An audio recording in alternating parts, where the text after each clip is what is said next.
আছেন? বই বাড়িতে কেউ আছেন গো? কেউ আছেন বাড়িতে? বলেন।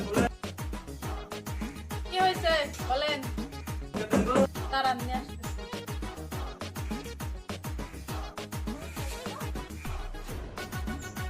দাঁড়ান এখানে। এই গোটা চাল দিয়েছেন 100 গ্রাম চাল।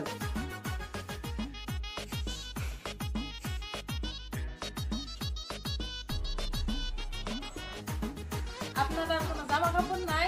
দাঁড়ান আমি নিয়ে আসতেছি। তলারটা ঠিকই হয়েছে, উপরেরটা একটু ছোট হয়েছে। আরেকদিন আসবেন। আমি পারি না আর পারি